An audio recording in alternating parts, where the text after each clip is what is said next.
Mindaugai, labas. Labas, Bene. Ačiū, kad atvykai į mano pasaulį kitą. Malonu, kad pakvietei, vis laukiau kvietimo, jau tiek laidų išleidai ir vis manęs nebuvo, tai pagaliau. Na, aš dabar galvoju, iš lietuvių žaidėjų nieko nekalbinau, Mačiulis? iš dabartinių, kur dar žaidžia. A. Ten, Mhm. žinai, Jankis buvo, Mantas buvo, bet iš tie, kur dar žaidėjai, tai buvo, pirmas epizodas buvo su Kyle Heinzu, čia buvo prieš 4 metus, tai buvo jisai dar žaidė aktyviai, dabar jisai dar antrą įrašėm, kaip jisai baigė, bet šiaip tai iš aktyvių žaidėjų aš mažai kalbinu, kažkaip dabar taip galvoju, blemo, mes taip nesam kalbėję ir šiaip visą laiką gerai sutardom, tai manau, kad šiandien irgi gerai sutarsim. Kodėl sakai, sutardavom, dar ir vis sutarėm. O šiaip tai komplimentai, aš manau, kad labai įdomios yra tavo laidos ir nepelnytai jos dar nėra įvertintos tiek, kiek turėtų būti. Bet manau, kad darai, ką darai toliau. Ir žmonės, kurie tikrai mėgsta kokybišką turinį, tai pastebės. Ačiū tau, ačiū tau. Kai labai ant tų žodžių noriu pastebėti, pažymėti ir pasakyti visiems, James Gisto pokalbis angliškai, kiek peržiūrų turėjo. Kiek? Ant tų žodžių. E, Paskutinį kartą žiūrėjau, tai buvo 50. Čia, žinai, ne 50 tūkstančių, tai 50. Tai nes, Taip, aš tau pažadu, kad kai baigsim įrašinėti šitą laidą, bus 51, pažiūrėsiu aš. Tai šiaip gerai kalbėjo Jamesas, tai 50 toksai buvo, kaip 50 centas pasijaučia lietuviškas, 50 centas toks biškiai. Yeah. Bet aš supratau, kad Lietuvoje daugiau lietuviškai žiūri YouTube, o užsieniečiai audio perklausos žymiai geresnis. Tai tas yra toks skirtumas Lietuvoje kultūra. Podcastų yra YouTube, o audio užsieniečiai. Matai, apskritai, jeigu žiūrint podcastus, tai dabar yra toksai kitoks laikas. Anksčiau visiems buvo įdomu, ką ten krepšininkai pasakys ir panašiai. Ir gal dėl to, kad prieimas iki jų buvo sunkesnis. O dabar, kai, žinai, daug yra kalbančių, daug norinčių kalbėti, tai žmonėms nebėra tiek įdomu. Ir net jeigu pasižiūrim, nežinau, tų pačių Basket News'ų peržiūras, tai podcastai, kur sėdi tiesiog žurnalistai ir kalba dažnai labai įdomius dalykus, dažnai ne visai žinodami, susilaukia daug didesnio populiarumo negu kur kalba savo srities profesionalai. Taip, jo, čia toks kokybės, kiekybės santykis ne visą laiką atitinka, nes yra toks skirtumas tarp to, ką kalba tiek profai, tiek, yra daug tos kokybės klausimų, bet čia ne apie tai. Norėjau pradėti nuo to, kaip aš paskirčiau į pagrindinius topikus, kaip žaidėjas ir žmogus vienas, paskui eisim į trenerių požiūrį ir bendras darbas su treneriais, tada darysim trumpą pertrauką su pro bowleriais, mano rėmėjais, pasišėrinsiu skryną, tada apie karjeros baigimą, pabaigą rinktiniai ir apie ateitį, kokie yra, kokios mintis yra. O paskui užbaigsim ketvirtą kėliniuką su mano ATOs, tai aš taip padalinau keturis kėlinius. Noriu pradėti nuo to, kaip tau nesigilinti per daug į tavo pradžią karjeros ir ten jau daug yra viskas papasakota, išpasakota, bet man įdomu yra iš psichologinės pusės daug kalbėsim apie tai, kaip tavo atėjimas į aukštesnį lygį, koks buvo toksai wow efektas, kuriam lygiai buvo, kur tu jautėjai pokytį ir didžiausią skirtumą, ar ten buvo kaip atėjai į Žalgirį, ar iš Žalgirio į rinktinę, ar buvo iš Europos į NBA, nes ten tie skirtumai tokie yra, kur toksai lengvas, nežinau, imposter syndrome, kur tu gauni toks lengvą šoką ir supranti, kad yra visai kitas lygmuo. Jo, jeigu reikėtų taip išskirti, tai sakyčiau, tokios sienos buvo dvi. Nes kada atėjau iš Šiaulius, viskas ėjos kaip per sviestą, ypatingai kuomet prie komandos prisijungė Antanas Sireika, tai jisai tas yra, kuris tikrai jaunus žaidėjus bando skatinti, leisti. Tai tenais puikiai žaidžiau, jo lab, kad pirmais metais buvo ir brolis, kuris padėjo įsitrinti į tą jau profesionalų komandą, žaidžiant, gyvenant ne namuose. Ir pirmas buvo toksai atsitrenkimas į sieną, tai vienareikšmiškai Žalgiryje, kuomet atrodo žaidi tam pačiam LKL, tie patys varžovai, kur pernai tau nebūdavo tenais prieš juos ką veikti ir dabar tu nieko negali padaryti, bet visai yra kitokia rolė. Ypatingai atsimenu antrus metus savo, kuomet į komandą atvažiavo Sonny Wimsas, mano pozicijos žaidėjas iš NBA, kur ganėtinai sėkmingai rungtyniavo. Ir atsimenu, kad aš prieš jį nieko negaliu nei puolime, nei gynybai padaryti.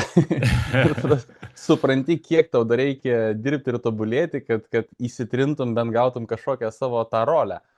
O tuo tarpu paminėjai rinktinę, tai jo, ir pats prisimeni, pirmi 2 metai tikrai buvo sunkus, bet tenais gal susiduri ne tiek su lygio prasme, to skirtumo, nes vis tiek jau ten kažkiek esi apsitrynęs Eurolygų ir panašiai, bet psichologinė ta našta yra visai kitokia.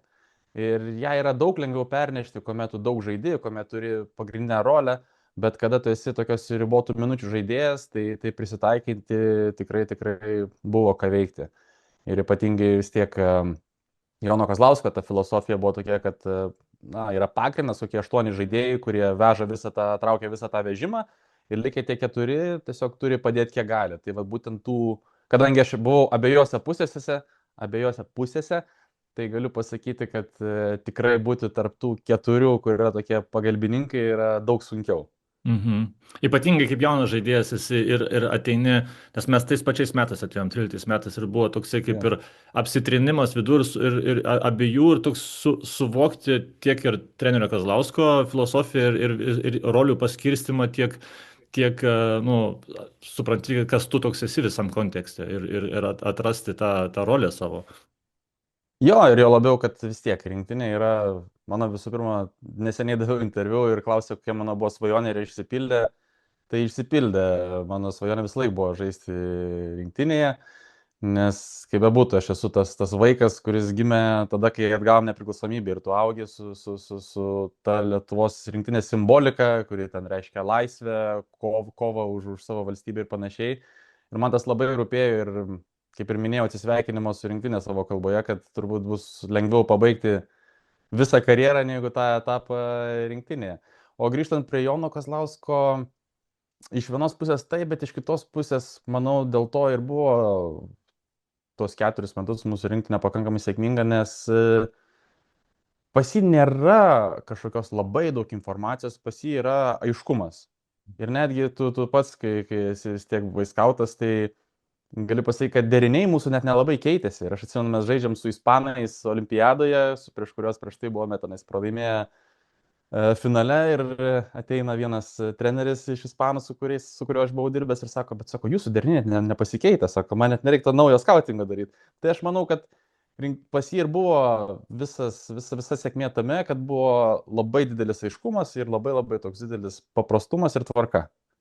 Aš tą patį norėjau ką tik pasakyti, tai apie tą periodą norėjau vėliau pakalbėti, mes šokinėjom, kaip gaunasi, nes tas periodas buvo labai skirtinis ir man buvo įdomu, kodėl būtent mes kalbėjom, nes aš mačiau ir išgyvenau ir stebėjau ir jaučiau, kad tau buvo labai sunku tam visam kontekste, tos pirmus 2 metus ypatingai, ten paskui 15 metais, tai ten, mes jau jautėm, kad viskas eina viena linkme ir tu jautėjai save, jau pagavai savo ritmą, bet mes kaip kalbėjom čia prieš keletą metų Lietuvoje kažkur, tai mes ar Graikijoje buvom susitikę, ir tai vis tiek sakai, kad pas Kazlauską buvo tau geriausia, ta sėkmė buvo geriausia ir tau kaip ir iš tos pusės, kad mes daugiausia pasiekėm. Bet tau buvo sunkiausia.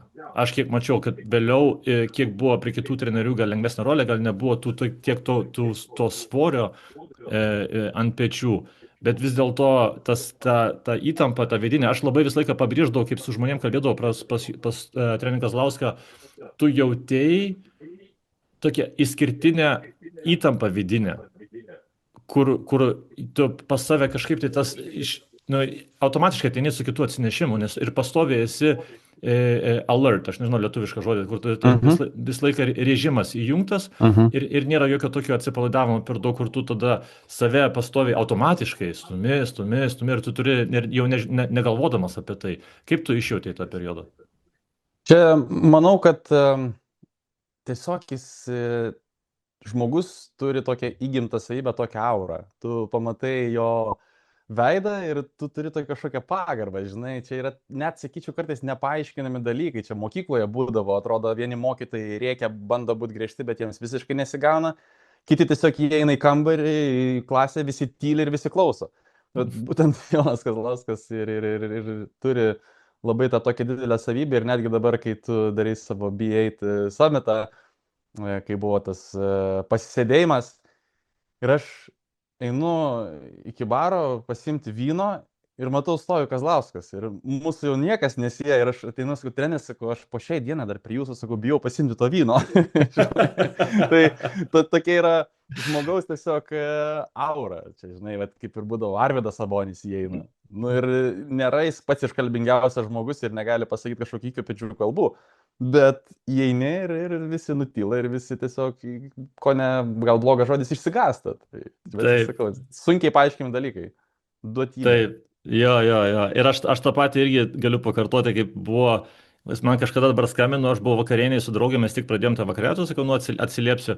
Ir, ir, ir taip, jisai sako, tai kam atsiliepė, aš jam sakiau, žinai, aš čia kaip ir prie vakarienį. Ir aš viduje galvoju, aš prisimenu, kaip buvo Maskvoje ar ten rinktinė, jeigu aš neatsiliepdavau, kas man tada nutikdavo. Ir čia tas pats yra, tu tiesiog, nu, kaip matai ar ir jauti, tai nu, kitaip negali, kaip sakai, tokia aura yra, kur tave įpareigoja.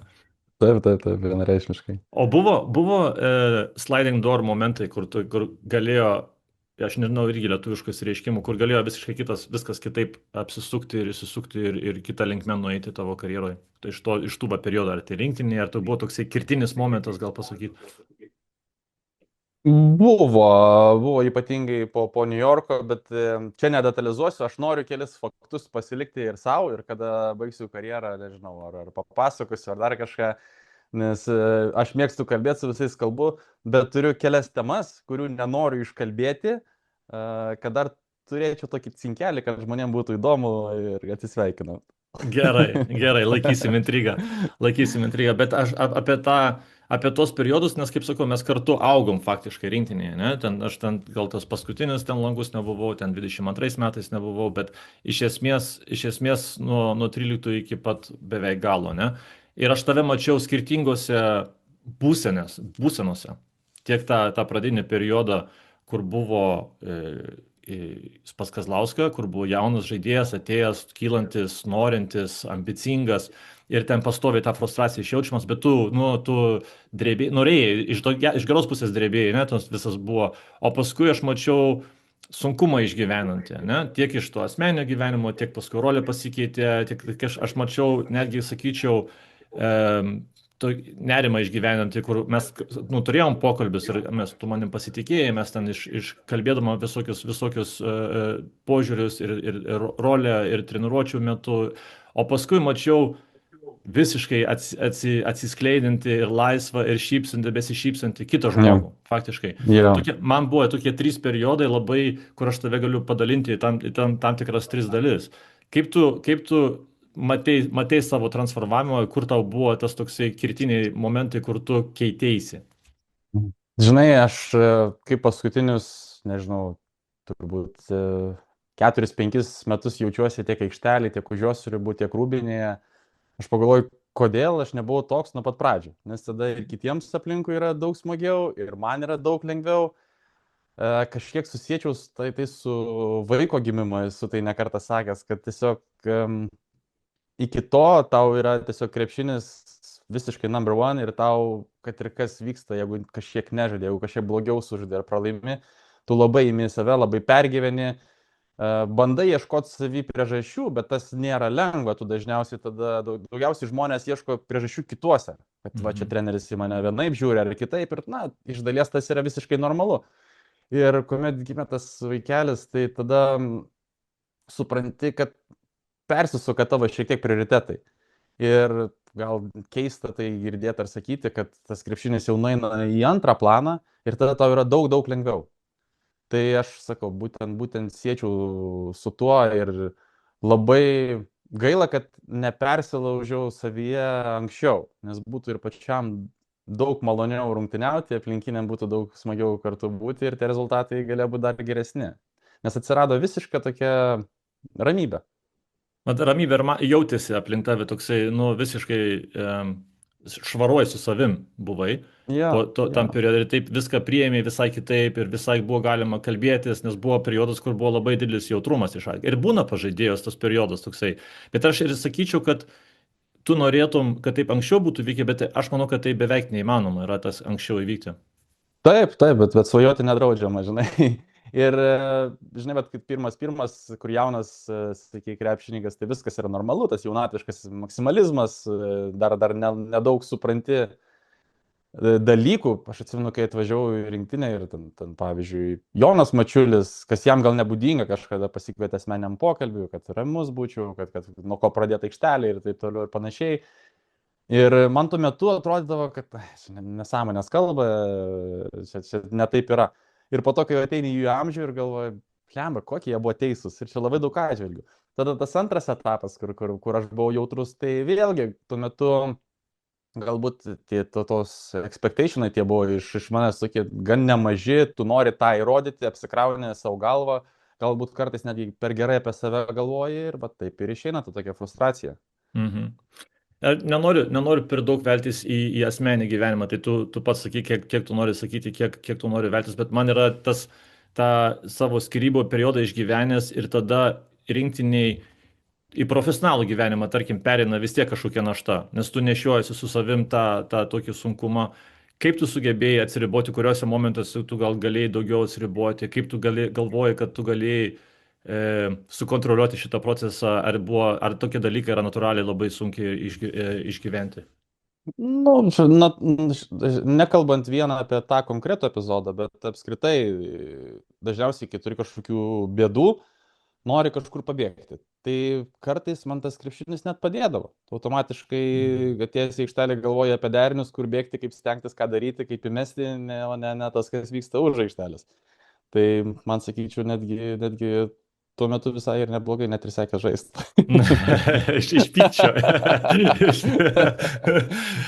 O tu eidavai anksčiau, kaip buvo apkrova, ar taip, kaip jaunystėje, ne? Eidavai krepšinį žaisti ir tada eidavai tiesiog pamėtyti vienas, kad įsitaškyti galvą, kad kažkiek tai atsilaisvinti.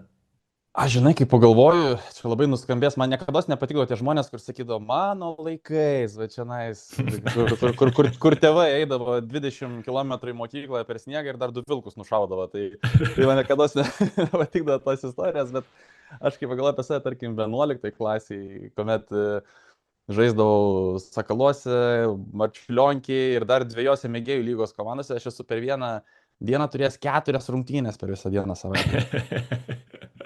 4. Ir dabar kartais ateina hebrytė čia buvo rekordas, 1 kartą, ačiū Dievui, tai buvo ten 4.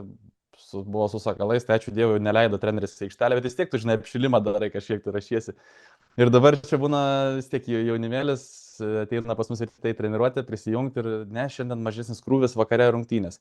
Iš vienos pusės tai yra labai teisinga, nes reikia tos kūnus prižiūrėti ir tikrai negali jų nuvaryti, nes po to ir atsiranda tos traumas ir galim pasižiūrėti, kiek dabar yra išaugęs krepšininkų kūnų tarnavimo laikas, kiek išsiplėtusios karjeros, palyginti su anksčiau. Anksčiau baigdavosi visų 30 metų, dabar matome nemažai pavyzdžių, kur ir 40 rungtyniavo sėkmingai. Mhm.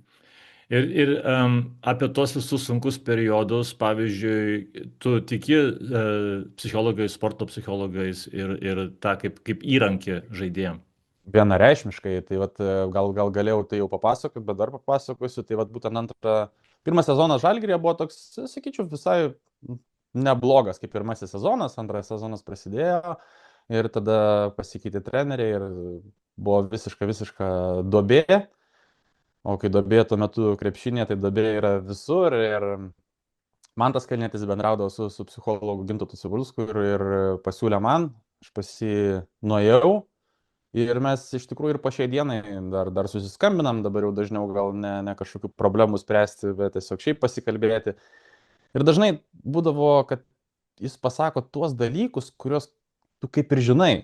Bet kada pasako savo srities profesionalas, tu visai kitaip reaguoji. Ir sakau, yra tokių labai mažų patarimų, sakinių, kuriuos tiek aš, tiek Mantas po šiai dienai dar nešiojamės ir naudojam. Pavyzdžiui. Elementariai. Pateiksiu gal konkretesnį pavyzdį tuo metu iš aikštelės, tuo metu nežaidė ir dažniausiai išleisdavo to keliom minutėm, kad ir 3-4 kėliny, kur tu esi atšalęs, nepasiruošęs, nusėdęs emociškai, nes nežaidė. Tai toks paprastas patarimas būdavo po kiekvieno įmesto taško stotis, ploti, kad ir tau gal kartais ne iki galo yra tas natūralu, bet tiesiog savo kūną taip. Ir tuo metu tu žiūri, kad po vieno antro atsistojimo tau jau norisi palaikyti. Tuo pačiu ir Mhm. komandos draugai tada labiau įsijungia, nes, na, mato, kad tu stojas, kad tu esi aktyvus. Ir tada tu išėjęs į aikštelę irgi turi tokios daugiau pozityvios energijos. Mhm. Vietoj to, kad sėdėtum rankšlas įsikandęs ir galvotum, blecha, čia manęs neleidžia, na, čia. Čia Tai geras. žinai. O sunku buvo tave įtikinti? Ne, tiesiog pabandai, pamatai, kad veikia ir viskas, žinai. Mhm. Tai Jo. klausimas dabar iš žaidėjų pusės, kada yra teisingiausias ar taisyklingiausias kelias ir taimingas laikas ieškoti pagalbos. Kur tu gali ir privalai gal netgi save stumti ir peržengti tas ribas ir tada, nu, tas sportinis pyktis, nespausti save kažkur to. O kur tu tada gal sakai, gal šitoj vietoj, čia gal yra subjektyvu, kiekvienam žaidėjui kitaip yra, bet kurioje vietoje galvoji, kad čia jau reikia būtinai ieškoti pagalbos? Aš nemanau, kad yra toks laikas, kada jau reikia ieškoti pagalbos. Aš manau, kad bet koks savim besirūpinantis sportininkas, nebūtinai krepšininkas, kaip jisai, nežinau, taiko savo sveiką gyvenseną, kaip daro, nežinau, ledo vonės ar kažką po rungtynių, taip ir karts nuo karto turėtų pabendrauti su psichologais, nes kaip bebūtų, visas mūsų kūno veikimas labai dažnai prasideda nuo psichologijos. Jo. Tai čia nebūtinai atsimušti į sieną kažkoje, kad tą pradėti. Aš manau, kad netgi ir kada gerai, tam, kad tas tęstųsi gerai, gali pasinaudoti. Labai, labai geras pastebėjimas, nes aš podcastuose šiaip labai daug klausausi visokių, ne tik tais ten sporto podcastų krepšinio, bet kitų sričių. Ir man buvo irgi toks pokalbis, kur aš girdėjau, kad santykiuose netgi pasiema porų psichologą pradžioj santykių. Ir Mhm. tada tuomet kontroliuoja visą procesą ir žino, kas gali iškilti, kokie trigeriai gali būti, kurio metu ir kas kaip turi elgtis. Ir tu jau pagauni tą visą veiksmą iš anksto ir užbėgi įvykiams už akių, negu kad vėliau paskui bandai viską susigražinti ir ištaisyti. Taip, taip, ir aš labai džiaugiuosi, kad ir Lietuvoje, kaip bebūtų, tie mūsų okupacijos metai davė labai daug blogo ir aš džiaugiuosi, kad mes jau iš to baigėm išlipti ir nežinau, kai aš buvau vaikas, jeigu kas nors eina pas psichologą, tai, nu, tai čia viskas jau į durnyną uždaryti. O dabar ne, dabar daug žmonių rūpinasi savo emocinę sveikatą tam, kad tiesiog geriau gyventų. Aš tą pastebėjau ir toks atvirumas atsiradęs, toks vakarietiškas daugiau tolerancija tam yra ir Taip. akceptancija. Bet aš vis tiek esu irgi tos nuomonės, kad aš matau ir ne tik tais vakaruose matau tą ir tendenciją, ir Lietuvoje turiu keletą pavyzdžių, kurį gal netgi per daug lankais ir naudoji taip kaip draugo ar kaip rementą. Supranti, ir tada tu, Jo, jo, tu jo, jo. pastoviai pagalbos būsenoje, ir tą savo negali pats išlipti iš jos. Čia, žinai, kaip ir visur, visur turi būti viduriukas. Man niekada nepatiko, kaip žmonės arba juoda, arba balta, arba tenais, net nežinau kokį pavyzdį pateikti, nes abu, kurie galvoj blogi. Bet, bet kokia atveju, niekada nepatiko, kad arba juoda, arba balta. Visur turi būti viduriukas. Ir kartais man per daug netgi yra kartais kalbama apie emocinę sveikatą, kaip čia sunku, kaip čia ką, žinant, kaip visi užaugom ir manau, kad tas padeda kažkiek ugdyti charakterį, tai visur turi būti tas viduriukas ir sveikai galima. Aš Reikia. sutinku, kad reikia, bet yra tas viduriukas, kad kaip ir be sunkaus darbo nebus gero charakterio, nebus to, kad tu užsiaugdini kažką ir tu gali, tas atsparumas turi atsirasti. Ir Taip, aš matau, kad yra atsparumas yra dinginėje ir žmonės, žaidėjai, ar ten taip. tiesiog lengviau pasiduoda, lengviau įsierzina, lengviau čia, kaip ir ne ant savęs prisijama, bet ant kitų nusimeta ir toksai gaunasi tada, kur ta jau tada per daug įskistėjai. Tai Taip, taip, taip. pagauti save, pareigoti, tą nepasileisti tam Jo, reikalui. yra šitos, kartais būna per daug tos šiltnamio sąlygos ir, žinai, kai Mm. dabar kartais būna kokios nors, nežinau, lengvos atletikos rungtynėse, kad visi gauna vienodus apdovanojimus, nu ne. Yra varžytuvės, tu esi pirmas, tu esi antras, tu esi trečias. Jeigu tu likai Taip, paskutinis, tu žinai, kad likai paskutinis, eik daugiau dirbti, kad būtum kitą kartą jau nebe. taip. Tai vad, sakau, čia tas kaip ir visur, viduriukas. Taip. Man buvo irgi viena tokia pamoka, kur aš girdėjau irgi podcast'e, kaip psichologai kalba su žmonėmis, bet ir su sporto psichologais, su sportininkais. Ar tu kalbėtum su savo geriausiu draugu, kaip tu su savim kalbėjai aikšteliai.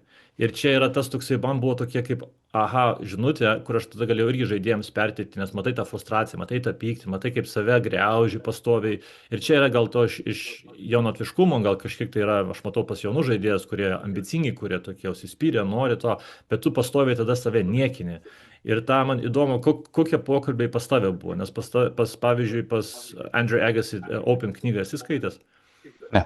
Labai, labai, labai rekomenduoju, viena iš geriausių biografijų, autobiografijų, kurią aš esu skaitęs.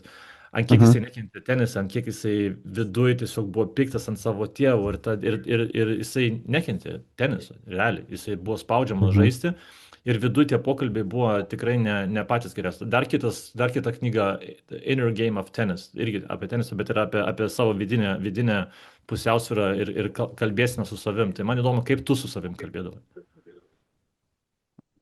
Nuvertinau dažnai labai save. Ir dar vis nuvertinu. Tai pasitikėjimo stoka. Jo, faktas, pasitikėjimo tikrai yra trūkumas. Ir labai gerai atsimenu, kuomet nuvažiavau į New Yorką ir vienoje pirmoji treniruočių, treneris uždavė klausimą, jeigu būtų, tarkim, lemiamas metimas, kam duotumėt mest ir ar pats mestumėt ir taip toliau. Ir man iškart, tai Karmelo, viskas. Čia, mūsų... Ir žiūriu, kad kiti netgi naujokai, kur net prastesni už mane, aš meščiau, žinau, pala. Tai žinai, čia jau yra tas per didelis pasitikėjimas savim, žinai, turėtų vėlgi būti kažkur, žinai, proto ribose, bet pas mane jo manau, kad trūko, nes aš dažnai save nuvertindavau nepelnytai. O kaip tu galvoji, iš kur tas ateidavo? Aš nežinau, čia, žinai, labai tokia plati turbūt tema.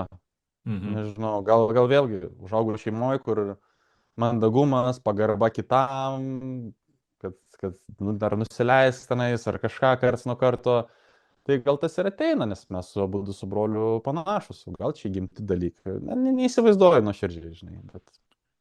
O kaip tu su spaudimu susidorodavai tokiose situacijose, kur tada, tarkim, ten pusfinaliai, ketvirtfinaliai, rinktiniai, finalai, tokie besiruošiant, kaip anksti karjeros turbūt vienaip, o paskui vėliau gal kažkokie atsirado hekai, kurias tu radai, kur tu gal save daugiau sugebėdavai sulaikyti viduje ir ramybę surasti. Aš, pavyzdžiui, atsimenu visokių, kad buvo ir kur ten išeini drebėdom rankom, buvo ir 2:15, kur pusfinalį, jeigu neklystu, naudingiausias buvo prieš serbus. Bet hekas vienintelis toksai. Manau, kad turi turėti labai griežtą savo rutiną ir nepaisant nieko, nepaisant kokios būtų rungtynės, jos nekeisti. Tiesiog žinoti, ką tą dieną padarai. Ir aš atsimenu, kuomet teko garbė rungtyniauti su Spanuliu. Aš manau, kad jis rungtynių dieną nei vieno žingsnio nežengė neapgalvojęs. Jis viską daro. Tai prasme, sėdi rūbiniai, dešinys batas truputuką priekį, kairis žemiau. Jeigu kažkas pajudina atgal atstato batus. Tenais būdavo neįtikėtinų dalykų. Įbėga į aikštelę, aš jau žinau, per kurį jis petį žiūrės, kurią liniją užmins ir panašiai. Tai tokie dalykai, aš manau, kad nukreipia mintis nuo rungtynių, nuo tos įtampos ir tau leidžia galvoti apie savo ritualus. Aš turiu kitą teoriją apie tai, bet aš tau off-air papasakosiu, nes čia ne viešumai. Reiškia, nesutinki? Ne, iš dalies taip, iš dalies sutinku, bet manau, kad ten yra kitas reikalas, kuris sukinėsi. Gali būt, bet pavyzdžiui, aš atsimenu nuo Žalgirio laikų, kuomet prisijungė broliai Lavrinovičiai ir jiems vis tiek buvo nemažai metų ir aš mačiau, kaip jie mitybą savo rūpinasi, ką valgo. Ir aš pradėjau ko neidentiškai rungtynių dieną valgyti kaip jie. Ir po šiai dienai rungtynių dieną valgau absoliučiai taip, kaip tada išmokau. Pas mane nėra kito maisto rungtynių dieną negu tas pats. Tai vėlgi. Man tas irgi savo karjerą pratęsė su mitybos pakeitimu. Jo, mes Krasnodarė, kuomet kartu buvom, mes dažnai, man tas dar dažniau negu aš, festindavom jo. Jisai labai griežtai. Aš gal truputuką mažiau, bet ir po šiai dienai kartais pasidarau, jeigu būna laisva diena, iškrovos diena, iš vis nevalgau, 16 valandų kartais tą protarpinį padarau. Manau, kad turbūt veikia. Ant kiek dabar perėjimas į trenerių darbą kažkiek tai toksai Aš labai atsiprašau, Benai, ir tik tai dar norėčiau sugrįžti. Buvau prieš kelis metus pasidaręs tokį didelį kalendorių, nusipirkau ir rašydavau minučių tikslumu, kada einu miegoti, ką valgau, kiek valgau, taip toliau ir panašiai. Ir bam, geros rungtynės, galvoju, viskas, atradau savo receptą. Viską darai kitą savaitę, tragiškas rungtynės. Ir sakau, čia kartais nesuprasi. Ir tie dalykai, ta psichologija, nežinai, kaip veikia. Nes jeigu žinotume, tai mes čia visi ir geriausi žaidėjai būtume ir geriausi treneriai. Taip, čia yra labai, nesakyčiau, kad moneta, bet iš esmės, kaip tu save paruoši, kaip ką, gal per daug, gal pervertini, kai ką, gal kažką nuvertini. Taip, tuo sportas ir yra įdomus. Jo, kalbant apie darbą trenerių ir toks ryšys tarp žaidėjo ir trenerio. Mes turėdavom pokalbius. Ant kiek yra svarbus pasitikėjimas, atviravimas, bet pasitikėjimas, kad nebus tavo informacija, kurią tu man perduodi, pavyzdžiui, ar asistentui kitam, ar kažką, kad jinai bus blogai išnaudota, ar jinai tiesiog bus nutekinta ne taip. Nes yra tas pasitikėjimas tarp asistentų, pavyzdžiui, ir žaidėjų yra labai svarbus. Nes treneris virtinis ne visą laiką prieis, ne visą laiką prieisi prie virtrenerio, bet tas toksai kanalas, ne, kur tunelis, kuris turi pervesti ir kažkokią informaciją, aš turiu išfiltruoti virtinį, nes aš turiu pokalbius su asistentais, su treneriais ir tada tą filtravimo procesą labai svarbu atpažinti. Ir aš dabar bandau irgi sujungti iš tavo žaidėjo pusės, kokie lūkesčiai yra tavo asistentui, jeigu dalinėsi kažką, kas būtų gerai dalintis, kas būtų blogai dalintis. Geras klausimas. Visų pirma, tai pradedant nuo vyriausio trenerio, aš manau, kad vyriausias treneris niekada negali būti draugas su žaidėjais, turi būti tam tikras vis tiek atstumas, gali būti geriausias draugas už aikštelės ribų, nueiti kartu vyną išgerti, bet kada ateini jau tam 2 valandom, baigės visos draugystės, manau, kad puikus to pavyzdys, pavyzdžiui, Šarūnas Jasikevičius, kuris po to treniravo žaidėjus, su kuriais dar yra žaidęs ir jas traktavo jau nebe kaip draugus. Kas liečia asistentus, aš manau, kad labai priklauso nuo to žmogaus, kuris prie tavęs prieina. Nes tas pasitikėjimo kreditas yra labai mažas. Jeigu vieną kartą tu suprasi, kad ta informacija netiksli, tai tada tiesiog daugiau nebebūsi toks atviras. Ir dar kas yra svarbiau, man nelabai patinka tas sugedęs telefonas. Žinai, nes tu kažką pasakai asistentui, jis nueina treneriui, treneris gal nori kažką atsakyti. Tada tu vėl ir gaunas toks sugedęs telefonas, nes kalbant yra ne tik turinys, bet yra ir emocija, kaip tu ką pasakai. Ir to perpasakojant niekados negalėsi atkartoti. Tai dabar netgi šiemet turėjau panašią situaciją su mūsų treneriu, kalbėjau su asistentais, su prezidentu ir aš žiūriu, kad kažkur čia yra klaidų mūsų komunikacijai. Tada nuėjau pas treneris, galime tiesiai pasikalbėti, sakau, kas čia dabar darosi. Ir visai išsiaiškini ir supranti, kad tas tiesioginis kontaktas vis tiek yra geriausias. Jo, čia labai priklauso, kaip atrodo, nuo asistento patirties ir to asistento ryšio su treneriu, kad jisai galėtų žinoti, ko tam treneriui reikia, ko tam žaidėjui reikia ir tą atpažinti tą momentą. Nes aš manau, kad tiek lyderystė, tiek kažkokia pozicija komandoje yra susiję su atpažinimu, atpažinti situacijas.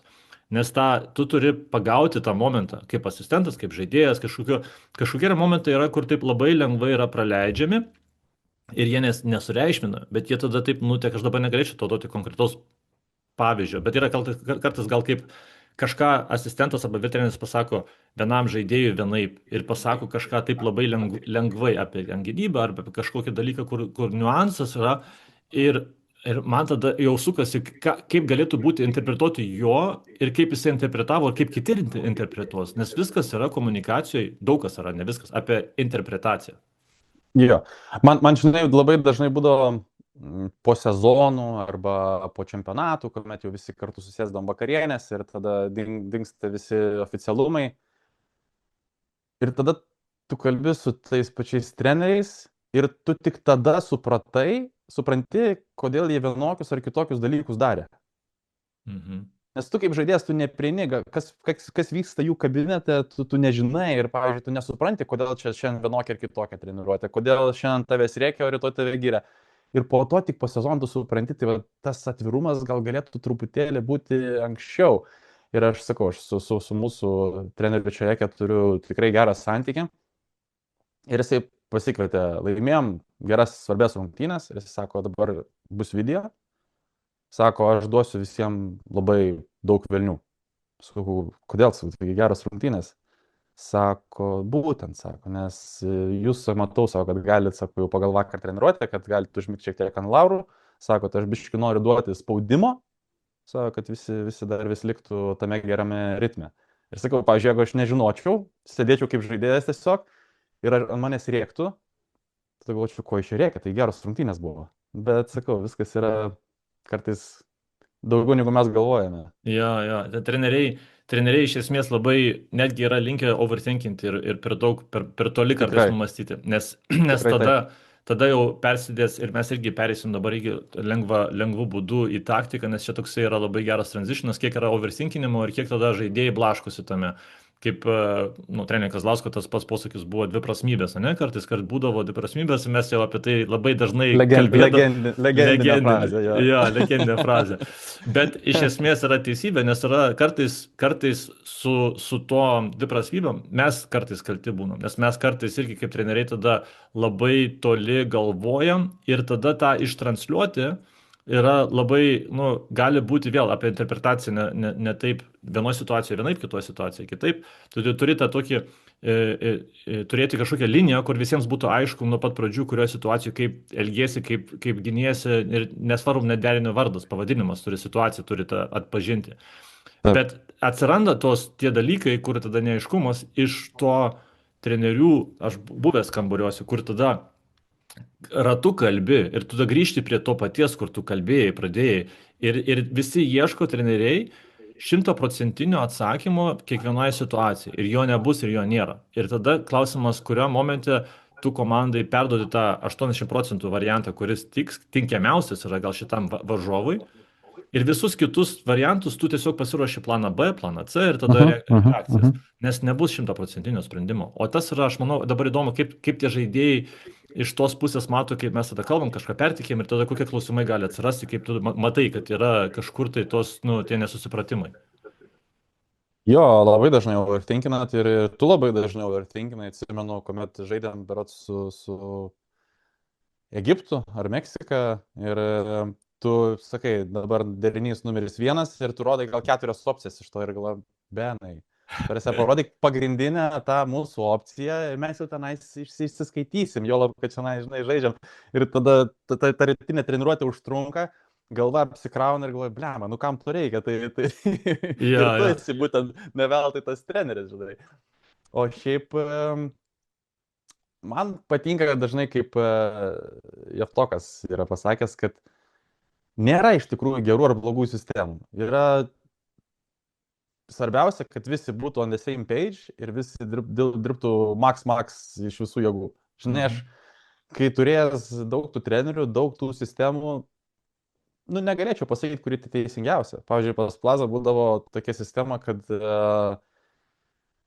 nesvarbu prieš kokį krepšininką gynėjas, ar jis metikas ar ne, tu vis tiek jį ten turi spausti, nesvarbu kokius jie derinius žaidžia, mes identiškai ginamės, padedam iš stiprios pusės, aš manau, kad jis netgi buvo pradininkas to žinai, stanto iš stipriosios pusės.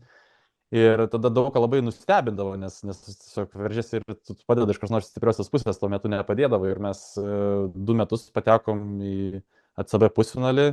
Vienais metais prieš Barsą paskutiniam sekundėm 3-2 gavom, kitais metais nuo Real ir tada viskas tas veikia. Po to vėlgi tas krepšinis keitėsi, tai sakau, čia labai yra sunku atsakyti, bet sudėtingiausias treneris, bet tuo pačiu turbūt geriausias, kiek turėjau, tai Xavi Pascualis. Bet jo sistema veikia, nes jisai galėdavo ir veikia, nes jisai galėdavo ir gali susirinkti tam tinkamus žaidėjus. Žinai, kuomet tu esi klubo treneris, tu gali susirinkti, kas tau tinka, kas turi pasikalbėti, kas turi IQ, nes kombinacijų, derinių, tenais galvas vaik gali, žinai, būdavo kosmosas. Tuo tarpu rinktiniai, tu to negali. Tu turi prisitaikyti prie to, kas jau yra. Taip. Tai va tai kiek skirtumai. Jo, čia buvo, Paskvalis buvo sunkiausias skautingas visą laiką, kai būdavo Euro lygoje tie mačai, nes pas jį būdavo šimtai, playbookas buvo virš 100 visą laiką ir tada opcijos Tai kiekvienos rungtynėse kitokios. yra neįtikėtinis, prieš vienas rungtynės įvesdavo bent kelis naujus derinius su atskiromis opcijomis, ten, pavyzdžiui, derinių net pavadinimai būdavo iš 3-4 žodžių. Žinai. Tai jo, ir po to būna gruodžio mėnesį bėgi 5-0, kartoji derinius ir jis ištraukia derinį iš rugpjūčio. Ir tada, žinai, visi tenais milijonus gaunantis krepšininkai, turintis geras karjeras, bėga kaip maži vaikai ir bando atspėti, kurią čia pusę bėgti, žinai, tada švilpukas, kur čia bėga, žinai. Jo, bet čia yra brožas tų trenerių, kurie ruošia komandą tom tikrom kovom gale sezono. Tai pas Mesiną būdavo irgi toksai, kur ištraukdavo derinį, kurį naudodavo, kaip sakai, ten pasiruošime kažkur, tai jisai mums tiko ir jisai tada paslėpė. Arba jisai kažkur tai spalį naudoja patį, kad gerai einasi ir tada iš šono, o paskui balandį ištraukdavo, gegužį ištraukdavo ir tada jau reikėdavo važiuoti ant playoffų. Tai čia Taip. būdavo. Mhm. Ir žinai, pavyzdžiui, čia vis tais deriniais tikrai apkraudavo visokiom sistemom, jeigu ten, nežinau, vienas žaidėjas A žaidžia su B, vienaip pick and rollas, A su C kitaip, jeigu B su C vėl kitaip tenais ir tu turi, nu, tą skautingą išmokti tenais visiškai mintinai, bet tuo pačiu pas jį, pavyzdžiui, video niekada netrukdavo ilgiau 12 minučių. Mhm. Maksimumas 12 minučių. Ir aš esu su juo kalbėjęs ir sakau, kodėl? Sako, nes tiesiog po to pradėsit jūs galvoti apie žvejybą, ką veiksit po treniruotės ir panašiai. Sako, man to nereikia. Sako, man jūs geriau, aš jums parodysiu mažiau, labai glaustai, bet tą jūs viską pasimsit. Nes aš pagal save atkreipiau dėmesį, jeigu video trunka 50 minučių varžovų, tai tu gali neprisiminti, nei kas pradžiai buvo to video, nei kas pabaigoje, nes dingsta ta koncentracija, tu negali tiek informacijos apdoroti, žinai, ypatingai, kaip sakai, kad krepšininkai nėra patys protingiausi. Jokauju. Ne, bet apie tai norėjau kalbėti, koks yra tavo idealiausias yra trukmė skautingo, video skautingo ir kokia yra popierių, kiek tu nori popierių gauti kaip žaidėjas, nes kiek sesijų tos trukmės. Aš manau, kad optimaliausia yra 3 sesijos ir kad iki 15 minučių būtų. Kiekvienoje. Mano taip nuomonė, aš sakau, čia gal treneriai, jau kas nori žies, galvos, kad aš nelabai suprantu, bet mano nuomonė pasidarai vieną dieną, kaip jie puola, tą treniruotę atidirbi savo gynybą, kitą treniruotę, žinai, pažiūriu, kaip ginas atingi papuolimą. Ir tada kiekvieno žaidėjo individualias savybės. Ja, mes taip... Ir vėlgi man nepatinka, kai rodo, tarkim, 15 žmonių, kurie visi yra sudėtyje. Aš suprantu, jeigu tai yra Panathinaikos, bet jeigu žaidi prieš, nežinau, su visą pagarbą Kėdainių Nevėžį, tuo metu turi 14, jų nereikia rodyti. Nes ypatingai mes jau žinom tenais tos žaidėjus, kas daug metų, pavyzdžiui, kas atvažiuoja iš Amerikos pirmamečiai, tų 14 žaidėjų niekaip neprisimins. Jiems reikia žinoti tuos 8 žaidėjus, prieš kuriuos jie tenais turės rungtyniauti. O jeigu tenais išeina kažkas ekstra, tam yra asistentai, kad tau pasakytų, ką jisai gerai ar blogai daro. Pritariu, iš esmės pritariu, sakyčiau, netgi skautingus daryčiau trumpesnius, kur mes darydavom irgi, nežinau, per kokio trenerių būdavo, ten 6 ir 8 minutės. Ten galima sutrumpinti, sukarpyti, bet dėl tų žaidėjų aš manau, kad klube vienaip sutinku, o rinktiniai 12 jau visi yra ir visi 12 turi rolę. Ir man buvo pamoka, prieš belgus buvo pamoka, kur laiką bandant sutaupyti, mes 15 metais žaidėm su Belgija ir ta 12 žaidėja, pamiršau vardą, gynėjas be plaukų, toksai buvo labai agresyvus, kurio rolė buvo, jisai turėjo rolę, man reikėjo tik vieną klipą parodyti, kad jisai per visą aikštę ganysis mantą ir jam statys kojas. Ir man tas tuo metu irgi ten buvo sunkumai. Ir aš ant savęs pasiėmiau tą. Nes man buvo, kaip ir galvojau, čia gal ne visus rodins, tas laikas, vis laikas spaudžia. Ir spaus ir apšilimas, spaus ir skautingas spaus. Aš tą suprantu, Benai, bet jeigu tu būtum parodęs, kad spaudžia, tai galvoju, vis tiek negalėjo kalnų užspausti. Ne, tai būtų jisai bent jau pasiruošęs gal vienam kitam momentui. Aš suprantu. Nes kartais, pavyzdžiui, rodai kaip treneris, tu rodai momentus, kur aš bėgęs buvau vėliau daryti pradžioje, gal nedrįsau ten išeiti iš to algoritmo, kur treneriai visą laiką nori, ten būtų transitionas, bet kad pradžioje parodydavau 3 kokius klipus ką ta komanda ypatingai daro, kad jinai įsiskiria. Gal ne visose komandose, bet būtent šita komanda labai nešvariai žaidžia, labai ten fiziškai žaidžia, ten alkūnės, o tokius parodai momentus, kad žaidėjai būtų pasiruošę psichologiškai kontaktui arba būtų pasiruošę psichologiškai va tam tikrai situacijai prie šito. Nes jeigu tu nepasiruošęs, paskui gausi savo į krūtinę ar užtvarą gausi tokioje vietoje, kur tu gal visiškai nesitikėjai. Nes šita komanda arba flopino labai daug, pavyzdžiui, yra toks Bet jei neklystų ir buvo, ar ne pas Kazį paskutinės rinktinės, kai ir tu buvai. Buvo, jo, pas Kazį buvo.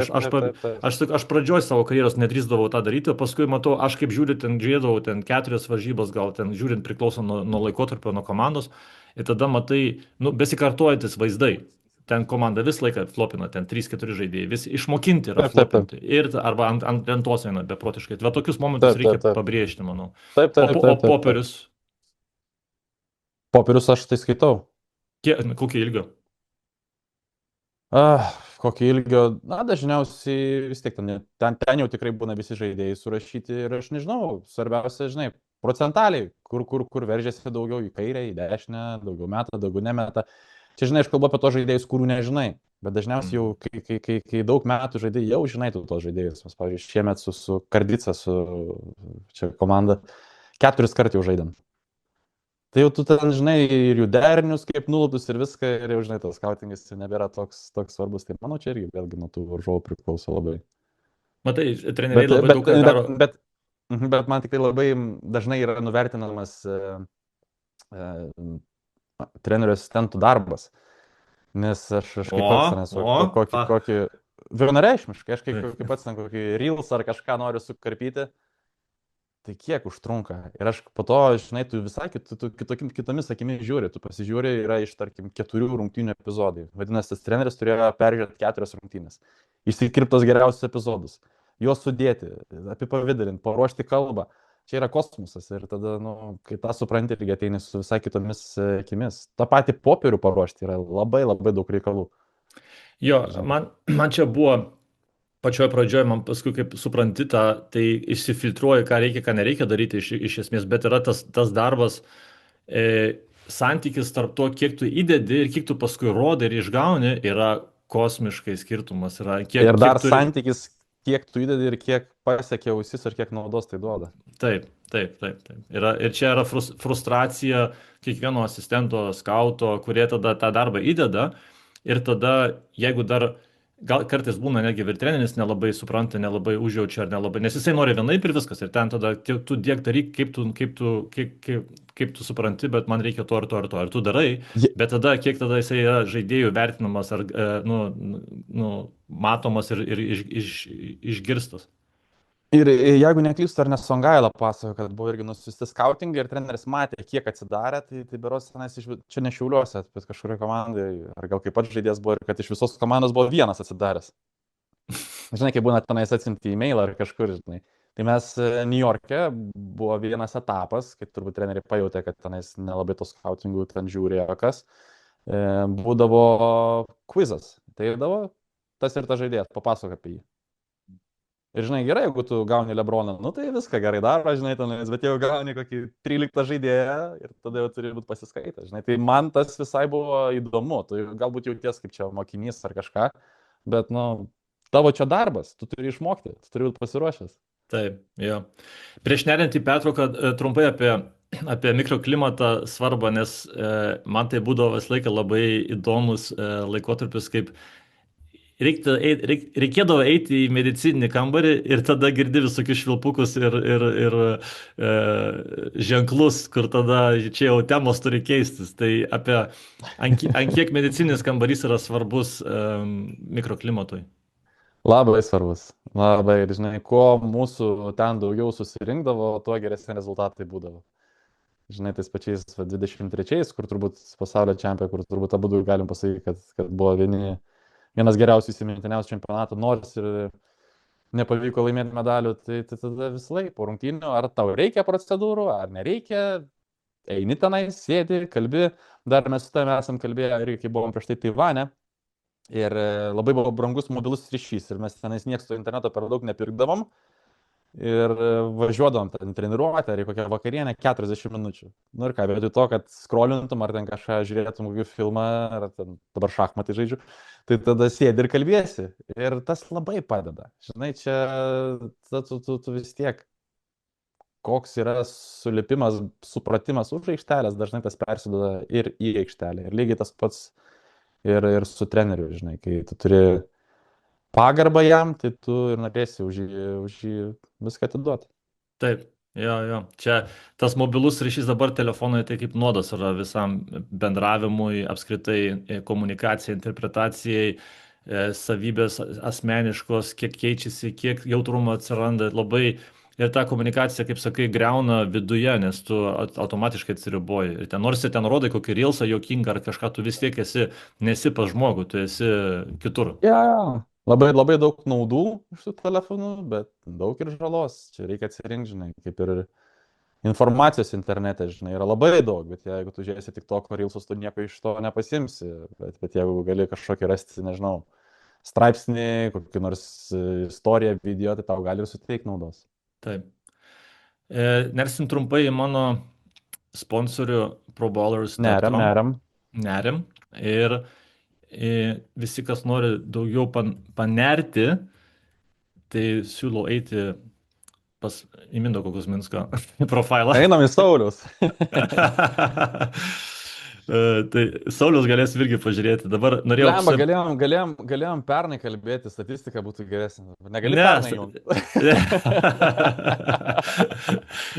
Statistika šiuo metu neaktuali šitam kvizui, nes aš noriu tave pakvizinti. Bet tai aš dar mačiau, kad tu baigti daręs. Ten buvo neeiliškumas. Dabar matai? Su kalnu daugiausiai, na. Šiandien jo netyčia paskubėjau. Aš čia turėjau 2 kartus netyčia paspausti. Kalną būčiau pasakęs, bet, pavyzdžiui, Vaskės niekai per Suarėsą. Wow. Nu, ir Jankis, ir aišku, ten su kalnu, ten tiek komandų praeiti, čia gal lengviausias. O iš oponentų, ką matai pas save, su kuriais tu, prieš kurios tu daugiausia žaidėjai? Gerai, o tu matai dabar, ar ne? Aš nematau. O davai, aš nežiūrėsiu, bet tu atsidaryk, aš pabandysiu, palapa, dar neužsidariau. O dabar užsidariau, sąžiningai. Nu, pasižiūrėk. Oponentų prieš kurios žaidęs. Ja. Gerai, pirmą pabandom. Tas žmogus dar aktyvus krepšininkas? Ne. Neaktyvus, tai nebetspėsiu. Eurolygoje prieš jį žaidęs? Antras aktyvus, tai jie palygiai sužaidė. 22 rungtynės prieš juos sužaidė. Tai vienas aktyvus, kitas ne. Eurolygoje žaidė? Jo. 22 rungtynės, labai daug. Neaktyvus. Lietuvis? Ne. Abudu ne. Abudu ne. Nu gerai, tai gali būti tada koks nors gal Ispanas. Ispanijoje daug žaidžiau. Ne.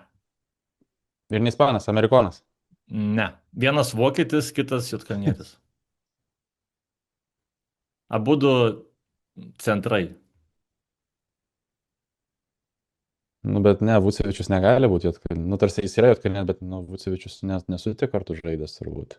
Ir jisai dar aktyvus. O vokietis irgi nebeaktyvus. Aktyvus. Prema, žinau, kad taip nieks neateina į galvą. Pasakyk. Milko Bielica Pleisas. Lemba. Nu, Bielica, matai, jo Rytas, Pleisas, okei. Papanikolau galėjau atspėti. Jo, Papanikolau vienom rungtynėm mažiau, Čačio irgi, bet sustebo žaidėjai. Nebūčiau niekaip atspėjęs. Jo, čia tokie sunkesnė biški. Bet labai įdomu, gali dar truputuką paeiti apačią Papanikolau, mačiau Rodrigesas, Huertas, Jomantas Babrauskas. Nu, rimti žaidėjai, smagu. Nu, jo, čia visi, nu kaip ir aukščiausiam lygiai pastoviai susidurdavo, Oro lygo daugiausia, Huertasas, Hurtelis, Kuzeras, visi. Ir ten, aišku, su Rytu daug žaisdavot. Taip, taip, taip, Tai taip. čia buvo, Tik tai mane Pleisas ir žiauriai nustebino, nes, nu, jisai, žinai, Lietuvoje nežaidė, matai, U18 netgi jo, krungtynės. U18 netgi yra, jo, jo. Ir dar, na, aišku, Geras. Valencijoje čia, Valencijoje turbūt visiškai anksti, ne? Nu, turbūt, aš net neprisimenu, žinai. Bet Nu, Papanikolau tai jo, nes jisai žaisdavo ir už rinktinės, jisai metais jaunesnis, bet žaidėm 20, tada už vyrų. Jo, čia tikrai nu tai va. sudarys. Tai visi, Labai kas įdomu. nori truputį pažaisti žaidimus su mylimiausiais žaidėjais, proballs.com, užeikit, pažiūrėkit, paieškokit, O naršykit. aš panaršysiu būtinai, o dar daugiau noriu informacijos tavo žiūrovą. Mokama, nemokama, reikia užsiregistruoti. Užsiregistruoti užmokamą gausi daugiau opcijų, bet yra nemokama versija. Nu, gerai. Pasinaudosim. Tai va. Einam toliau, važiuojam toliau į kaip kelias toliau vyks pas tave. Tu dabar rinktiniai nusprendėjai uždaryti viską, pabaigti. Ja. Ir čia buvo kaip ir turbūt, kaip sakei, labai sunkus periodas tą žingsnį žengti, ne tai, kad nu, ten jau atsisveikinti, kalbą sakyti, tai turbūt mažiausias sunkumo buvo, bet tą sprendimą priimti. Kaip tu tą sprendimą priėmė, nusprendėjai savo pamiegoti dar vieną naktį ir ten, ar tu jau jautei, kad tau ateina laikas, kad tau ne, nu, Ne, mano buvo svajonė ir tikslas išvažiuoti į Paryžiaus olimpinės, tenais daug dievė kažką laimėti ir su tokia aukšta nata išeiti. Man vis laik buvo gražu, kuomet žmonės patys išeina, ne jau juos išprašo, ar jau tenais, nežinau, jau reikia išnešti, bet, pavyzdžiui, kaip tas pats Kalnietis baigė, tikrai labai tvarkingai tiek rinktinės karjerą, tiek klubinę karjerą, man toks labai gražus pavyzdys. Ir kuomet jau nepatekom į olimpinės, galvoju, nu taip negaliu pabaigti, reikia bent nuvažiuoti tos langus, dar padėti iškovoti tą kelialapį. Ir taip susidėliojau.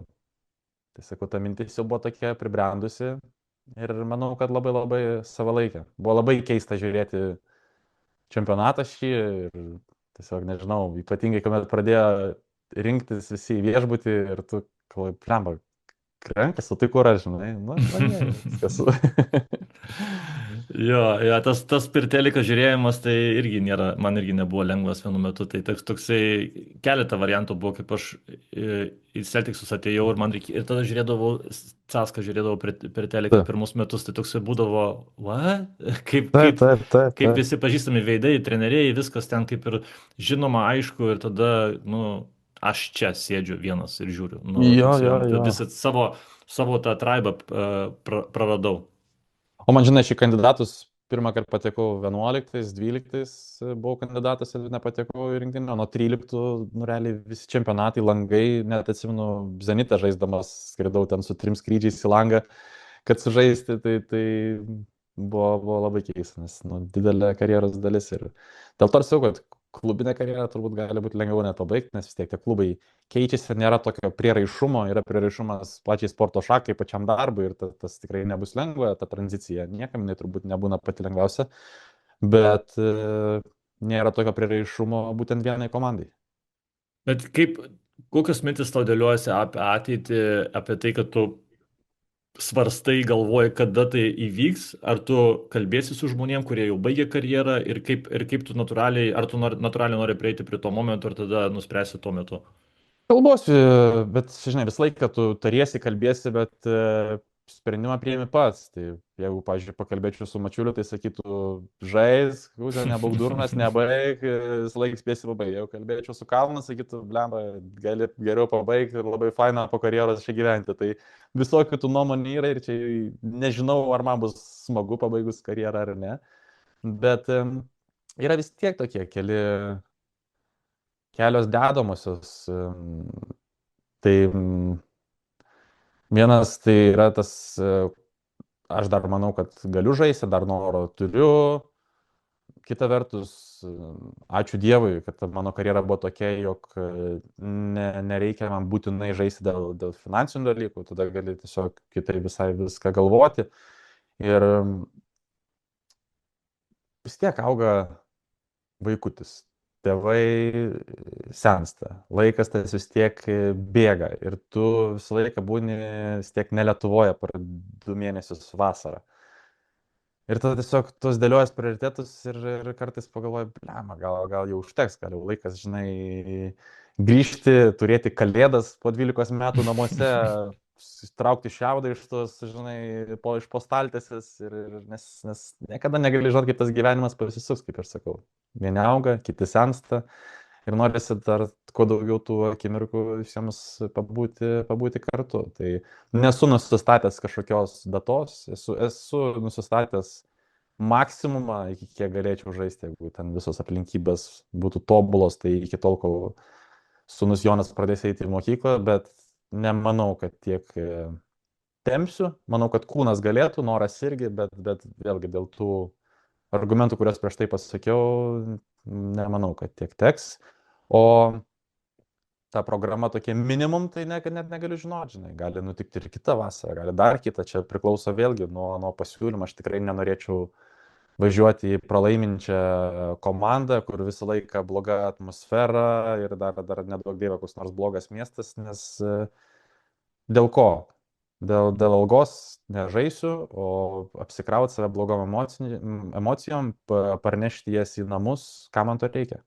Taip, teisingai, jo, ir galvojant apie tai, kol kūnas neš, tai vienas dalykas yra, bet paskui gyventi su sulūžusiu kūnu, tai negeras dalykas, tai tas yra irgi toks. Absoliučiai, ir vėlgi man sakau, nežadu, aš gerbiu labai Mindaugą Lukausį, ką jisai padarė, kiek žaidė, kas sužaidė su sūnum, bet aš pats iš savęs aš nenorėčiau taip.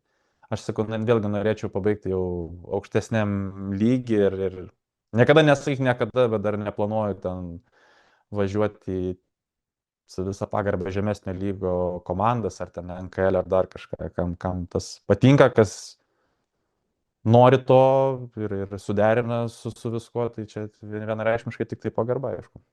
O kokia karjera daugiausiai intriguoja iš tos, ką tu galvoji, ar visiškai dar negalvoji, nesvarstyti apie tai, ką tu paskui darytum, su kokiu identitetu save sėtum? Jo, galvoju, kai kur ir šiokių tokių veiksmų įmuosi, tai vienareikšmiškai aš kuo ta karjera eina toliau, tuo labiau myliu krepšinį, nes supranti, kad jo nedaug liko tau. Ir, pavyzdžiui, Malagos laikais su Plaza tikrai būdavo tokios apkrovos, kad nenorėdavau aš net tą kamuolį žiūrėti, nei rungtynių Eurolygos, nei nieko. Dabar aš grįžtu, įsijungiu Eurolygą, savaitgalis LKL, kartais NKL įdomesnės rungtynės pažiūriu, man tas yra įdomu, man tas teikia malonumą. Ir manau, kad būtų neprotinga neišnaudoti tos patirties. Man net ir pats esi suvedęs su keliais žmonėms, labai dažnai paskambina iš kitų klubų, paklausti nuomonės apie vienus ar kitus žaidėjus. Ačiū Dievui, per visą karjerą nesu susipykęs su jokiu klubu, su visais su geruose santykiuose. Tai mane trauktų visai tas pats ir agentavimas, arba, nežinau, kaip ir pačio ar Martino Pociaus panašus darbas, kur aišku reikalauja daug keliavimo, yra sudėtingas, bet tuo pačiu vis tiek tu žiūri tos krepšininkus, matai kaip tobulėja, tai atsakau. Šiaip pirmoje vietoje aš manau, kad visai būtų smagu pabandyti, paagentauti. Nenorėčiau kažkoks tenais būti maks didelis agentas, kuris turi 100 klientų ir negali jiems skirti pakankamai laiko, bet vėlgi finansai nebūtų pats didžiausias prioritetas, todėl labai norėčiau turėti tokį, nežinau, 10-15 žaidėjų nuo jaunų dienų ir jiems skirti maksimaliai daug dėmesio ir pabandyti padėti savo patirtim, savo ryšiais ir, kas svarbiausia, nedaryti tokių klaidų, kur galbūt esu padaręs aš. Nu jo, čia mentorystė yra tokia, kaip iš esmės labai daug gali perduoti žaidėjams ir tam tikrą rolę užimti jų gyvenime, ypatingai su jaunais. Jo. Čia, žinai, pavyzdžiui, dar mes žaidėm prieš Bursą ir buvo Marekas. Ir Marekas yra, kai mes su broliu ir esi tu pats dalyvavęs tose stovyklose, Marekas yra buvęs 2 stovyklose ir buvęs tų stovyklų darbščiausių žaidėjų. Nors jis buvo pats geriausias, pats darbščiausias, dar gavo kėdus dovanų. Ir jisai tą prisimena, aš tą prisimenu ir tiesiog po to, žinai, tu prisimeni, kad jisai buvo toje stovykloje tavo ir ten tavo kažkoks indėlis į jo tą karjerą yra nulinis, bet vis tiek yra labai labai smagu. Ja, vakar kaip tik žiūrėjau, buvau čia Berlyne žaidė. Ja, vakar, palyginti su jo, kokį rodo visą žaidimą lygį, tai nebuvo pačios geriausios rungtynės. Ne, jisai kaip ir, kai ten, bet komanda keistai irgi atrodė, šiaip bendras Apskritai, čia, žinai, čia nelabai kam įdomu, bet jų sudėtis tai yra kosmiškai gera, bet žaidžia labai prastai. Gerai, tęsim. Dar vieną dalyką prieš einant į paskutinę dalį mano ATO's braižymą. Apie investicijas žaidėjim, kurie dar žaidžia, kurie baigiantis karjerą, kurie eis į karjerą ir žengs ir pradės pirmus žingsnius. Ant kiek svarbu atsižvelgti į tai, kad teisingai investuoti, kad atsižvelgti į tai, kad nešvaistyti ir tą kažkiek tai perteikti tokias žinias, kur galėtų pasimokinti iš anksto. Čia yra vienas svarbiausių dalykų. Nes yra labai daug pavyzdžių, kurie tiesiog tos metus, tos uždarbius iššvaisto ir viską reikia pradėti nuo nulio, tada yra daug sunkiau visom prasmėm. Baigi karjerą, galvoji, ką daryti, pinigų nėra, tada jau žiūrėk ir šeimoje blogai, čia yra maks svarbu. Ir aš džiaugiuosi, kad mačiau savo brolio kelią, tėvai prie sportų ir aš nuo pat pirmų dienų manau, kad visai logiškai su tais elgiausi, su pinigais nebuvo kažkokių didelių nesąmoningų investicinių pirkinių ar panašiai. Man visuomet automobilis buvo skirtas tam, kad saugiai nuvažiuoti iš taško A į tašką B, laikrodis tam, kad rodytų laiką. Žinai, ir vėlgi aš turėjau šitą mintį ir buvau kalbėjęs netgi su kai kuriais žmonėmis iš finansų srities, kad padėti krepšininkam, bet čia yra labai pavojingas dalykas ir aš nelabai noriu tą veltis, nes buvo vienas pavyzdys, kuomet vienam geram savo bičiuliui suvedžiau su vienu iš fondo valdytojų, kur man tas fondas sėkmingai dirbo ir jisai po to kalbant, tas draugas sako, gerai, kokį tu procentą gausi? Ir sakau, vardą pasakiau, sakau, aš nieko negaunu, aš noriu tau tik tai padėti, man čia yra nulis naudos ir buvo kalnas šalia ir jis irgi susidūrė su tą situaciją, sako, čia naudos jokios, sako, čia tau norim padėti. Ir žinai, tiesiog, bet kokiu atveju dažnai, kai sako, nori prarasti draugą, paskolink pinigų, tai šiuo atveju irgi nedaug dievė ar nepasiseks, ar dar kažką. Ir aš galvoju, noris iš vienos pusės padėti, bet iš kitos pusės nesinori į tai veltis tiesiogiai, kad nepras draugų. Jo, čia tas patarimas yra labai, tokia plona linija yra, bet iš esmės pats faktas, kad žaidėjai turi rūpintis tom ir kad jie tikrai turi ateitį galvoti ir ne tiesiog, žinai, kaip gyventi kaip šiai dienai. Vienareikšmiškai. Ir tas yra labai svarbu. Ir tikrai reikia padėti. Pavyzdžiui, bet vėlgi, NBA yra labai daug apie tai mokymų. Ir iš vienos pusės galime matyti rezultatus, nes anksčiau manau, kad tų subankrutavusių krepšininkų buvo daug didesnis skaičius negu dabar. Mhm. Tai aš manau, kad Lietuvoje iš savęs daugelis krepšininkų yra sąmoningesni, bet kokiu atveju, kuo daugiau to finansinio raštingumo, tuo visiems bus geriau. Jo, kuo anksčiau apšviesti. Tai va, nerimi mano ATO's, apšviesiu tave. No. Arba tu mane apšviesi mano klausimų su atsakymais. Koks tavo geriausias asmeninis pirkinys pastarosius 12 mėnesių?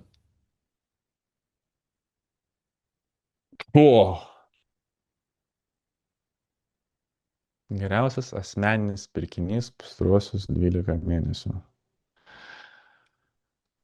Rimto nieko nesugalvoju. Ką aš dabar nusipirkau? Aš nusipirkau ir aš esu labai patenkintas, bet atrodys, kad čia giriuosi, bet ne. Tebūnie atostogos su šeima po sezono. O, super. Super. Kokie tapsai pas tave kompiuterį atidaryti dabar yra? Appsai? Tapsai. Tie tabai. Ai, tapsai. Tapsai, gerai, jungsiu. ChatGPT, e-mailas, Google fotos ir vienas iš krepšinio tinklalapių. Dar vienas ir verslo žinios LT. O. Labai tinkant prie investicijų. Jo, bet tenais būna labai fainų straipsnių, labai podcastas, super numeratorius. Tai super. Kokį skillsą norėtum turėti bendrai šnekant, kurio neturėtum? Gynyba. Ne, aš ne krepšinio skillsą.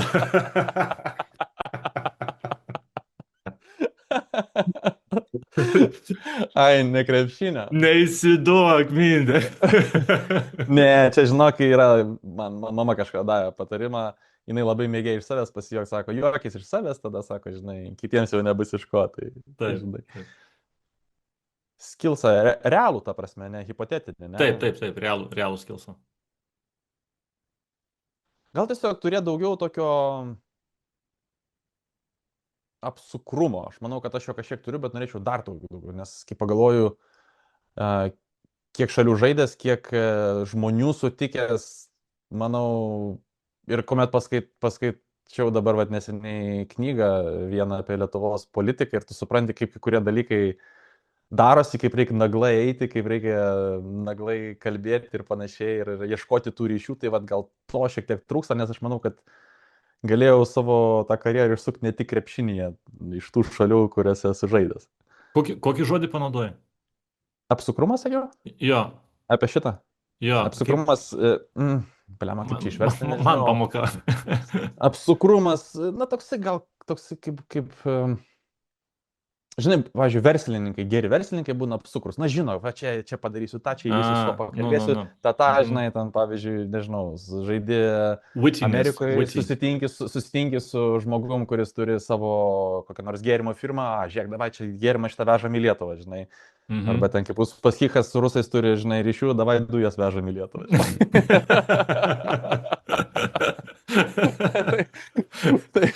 Tai va čia yra apsukrumas. Nu, supratau. Hustleris, žodžiu. Gal. Iš vienos pusės. Geriausias patarimas iš bendražygio, kurį esi gavęs.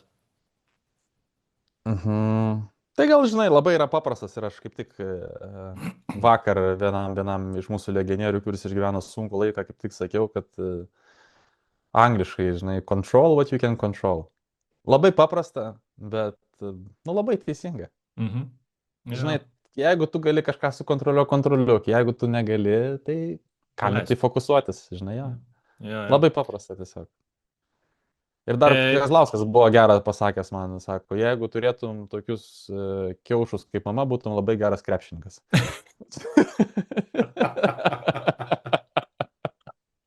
Šitas dar buvo labai geras. Čia geras, jo.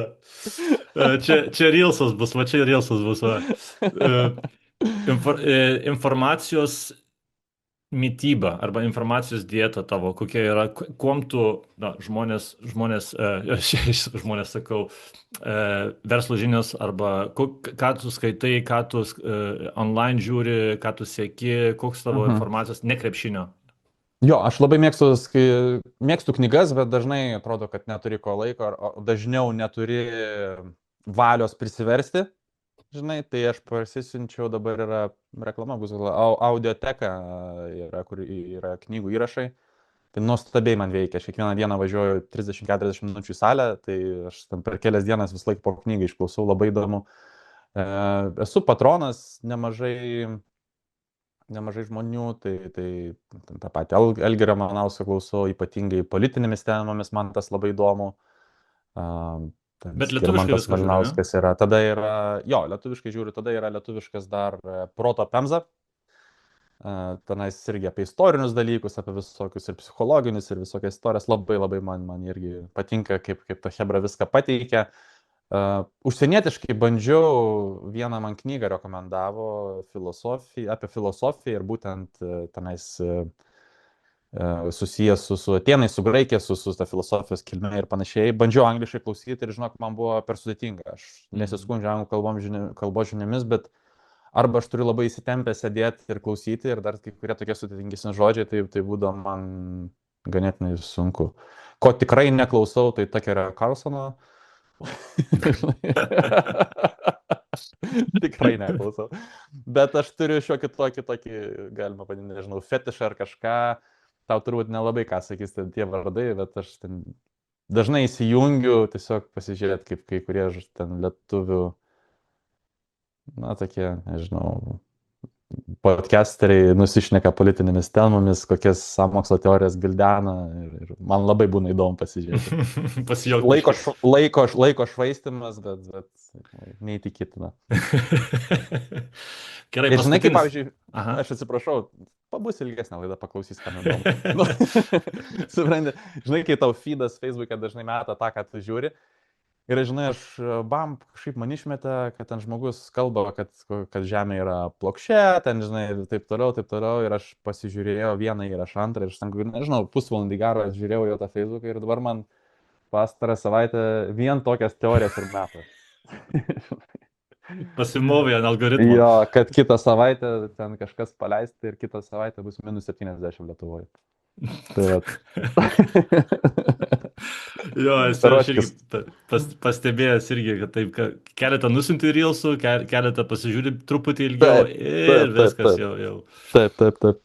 Tai paskutinis klausimas, overtime'as, mano klasika iš Tim Ferriso, pasivogęs esu tą klausimą ir visus klausiu. Tavo mėgstamiausias feilas, iš kurio tu daugiausiai pasimokinai savo karjeroje, savo gyvenime, kur tu kaip ir sunkus periodas buvo, išgyvenai, bet džiaugiesi, kad išgyvenai, nes tu daugiausia pamokų pasisėmėjai ir tai gali būti iš bet kokios ryties, iš bet kur, iš krepšinio, iš treniruočių, iš šimtinių, kas tau, kur tu sakai, nu, susifeilinau, bet gerai, kad daug pamokų pasisėmiau. Labai sunku išskirti, žinok. Ačiū Dievui, neturiu tokio vieno, kuris, žinai, iškart į galvą įeitų, tai jau reiškia gerai. Didžiausias feilas. Jisai vadino tai kaip mėgstamiausias feilas, gal aš netoksai, bet tai čia yra iš tos pusės, kad kažką gero įsitraukiai. Ja, ką gero ištraukiau. Iš šito feilo nieko neištraukiau gero, iš šito ir jį.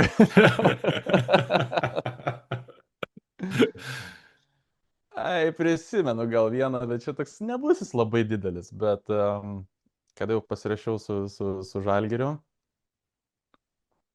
šiaip šitos istorijos niekam nepasakau ir gal net, nu gerai, papasakosiu abstrakčiai. Ir buvo, pirmą kartą atsirado pas mane šiek tiek daugiau pinigėlių ir iš karto tada atsiranda, žinai, investicinių pasiūlymų. Tai ir buvo vienas toksai pasiūlymas investuoti į tokį puslapį. Nu, sakyčiau, ne OnlyFans, bet link to, žinai. Aha. Maždaug jo, tenais pokalbiai su žmonėmis, už kuriuos tada reikia mokėti. Ir ten labai labai greitai sudegė mano 25 000 litų. Aha.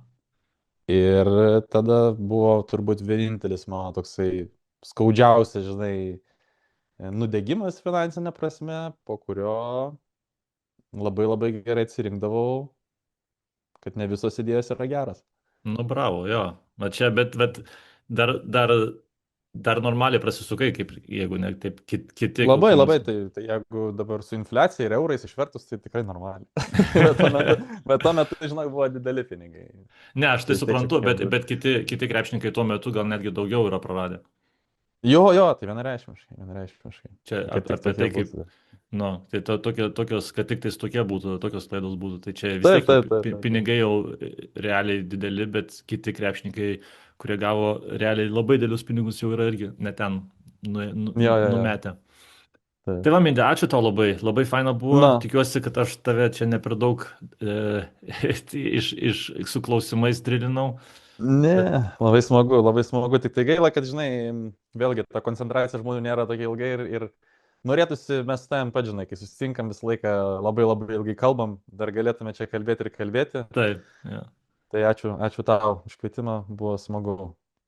Ačiū visiems ir tikrai bus daugiau negu 50 peržiūrų, tai galiu garantuoti. Gerai visi, linkėjimai ir iki.